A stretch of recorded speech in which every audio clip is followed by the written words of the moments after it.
Yeah, same. Yeah, that's stupid. Why? I don't even want a team in Tasmania. Do you know why? Because if I got drafted to Tasmania, my first thought is how do I get out of this team? Imagine if Collingwood got relegated. I actually don't mind the idea of relegation. That's the first time we've disagreed on this thing. I hope we're still friends after that. No, we're not. This is the last question we'll ever do. And whoever wrote that question can get fucked too.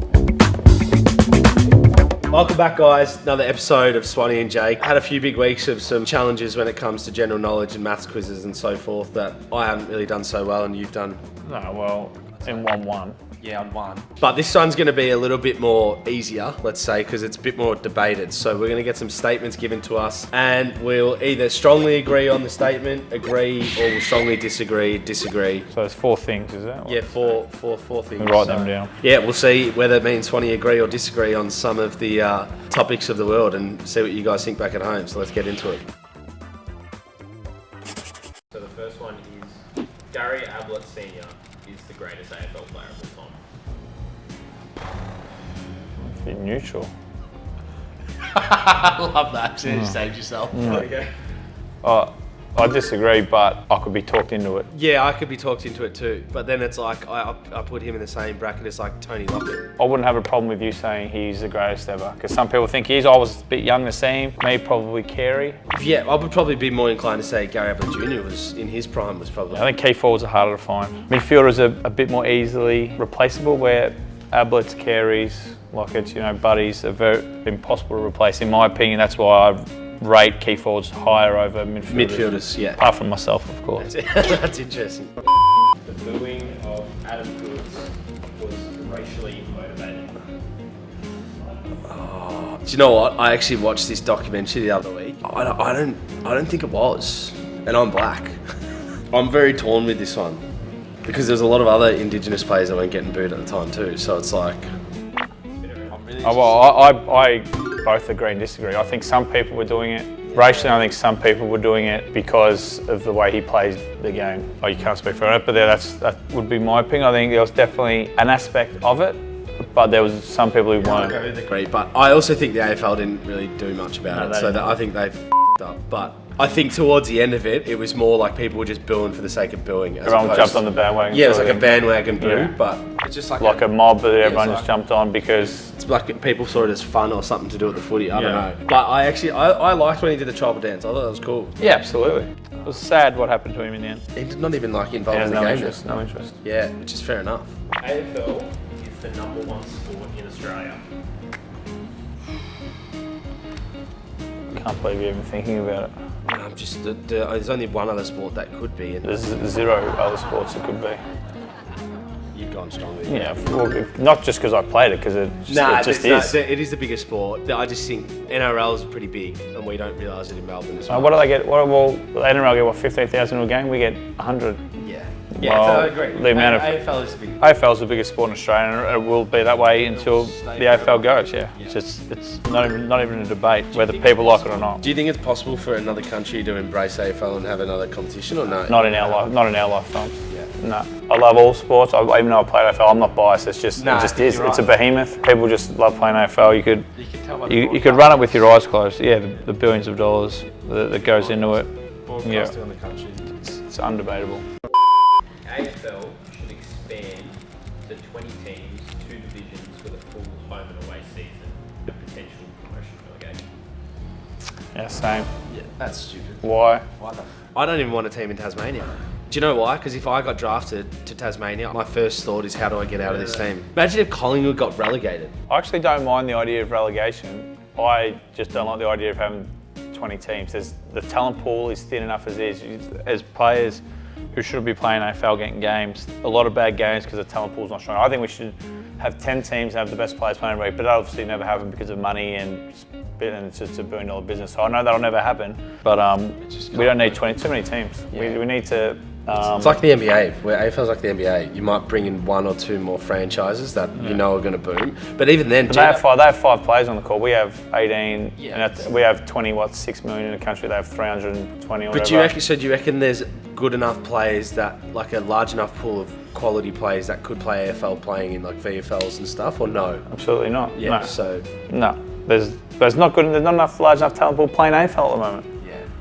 I'm sure. So no, not for me. I'd even think like I wouldn't even want to go to the Gold Coast Suns. I wouldn't mind spending a couple of years up there. And if for they're all looking for a reasons. 39-year-old with a bung foot who can't get through a game of local footy for half back, let me know. Half back.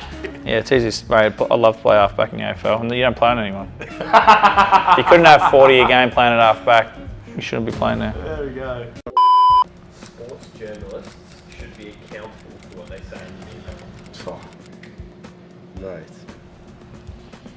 Yeah, well, of course they should. Everyone should be accountable for everything they say.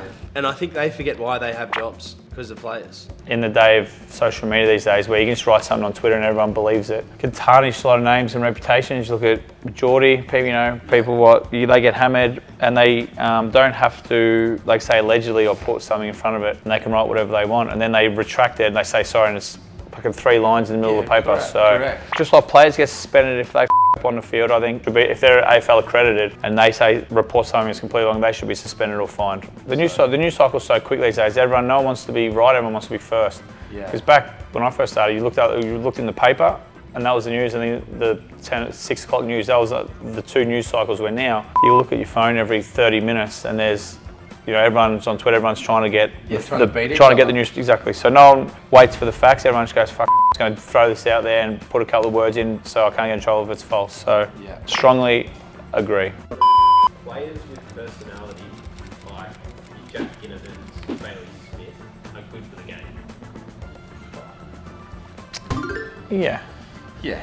Would you class yourself as one of those personalities when you played? I'm not sure. Maybe. I reckon people would class you. They're good for the game, but once again, the people in the media and stuff, and footy clubs now try and stop them from having personalities because sponsors, and they come out and say, something about the opposition, or they might say the wrong thing by the club or sponsors, and then the media jump all over them, which is double-edged sword because the media say there's no personalities in the game. And as soon as someone has a personality like Jack, the way he plays, so you can't win. So, but yes, of course, Do you think it's good it's for the just game. AFL though? Because I reckon other sports. Everything in Australia. In Australia, Yeah, it's of course. Australian wide. Yeah, absolutely. Yeah. Yeah, Australia don't like it. Everyone like. Maybe not so much the league because they've still got a bit of, I don't want to say blokey culture, but they've still got a bit of lad culture about them. They don't frown on people having a beer and sort of relax and enjoy themselves. And you got Matty Johns and all those shows, Hindmarsh and sort of those kind of guys that.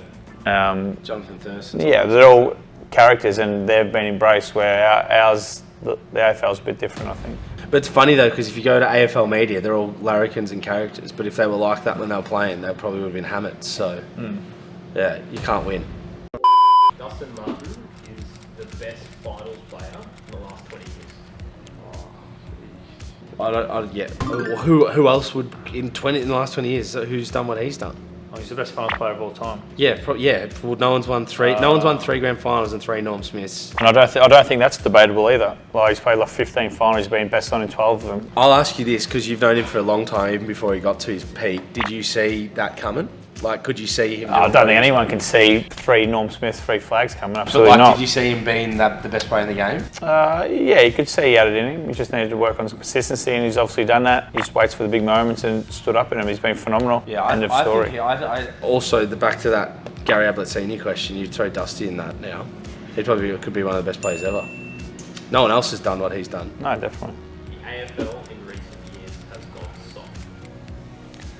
In what, Mel? Like you're talking the umpiring culture and stuff? Everything. Sport, the game, culture.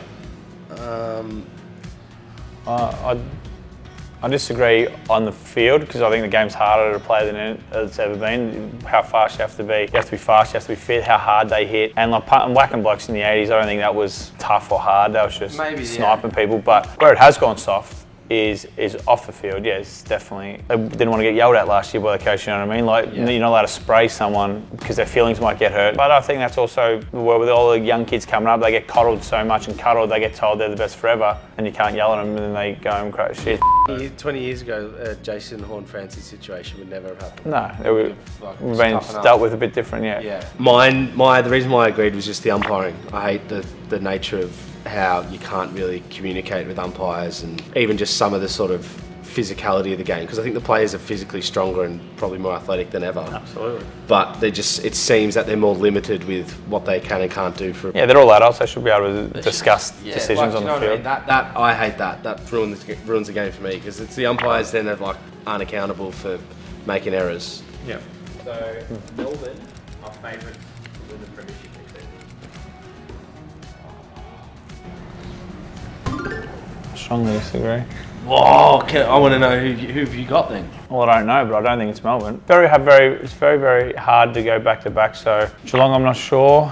I think the Pies are sneakies. Pies were right, but I think it's pretty even. So that's why. But so if you were to pick a team though, I don't know who's on the. Is it Melbourne favourite on the line of betting? Are they? nah, just in general, like as in Europe. Well, you have to say Geelong because they've got everyone. Selwood though. So he was a role player. He was their heart and soul obviously, but he wasn't what he was 7 years ago. The young kids will get better. I think Jeremy Cameron is still in his prime. Hawkins is going around again. Dangerfield might start to fade, might start to drop a little bit because of the way he plays. That's the first time we've disagreed on this thing. If I'm at Melbourne, I'm expecting us to win. Well, how long since they won a flag? 60 years or something? No, they won the lockdown. I think. Oh no,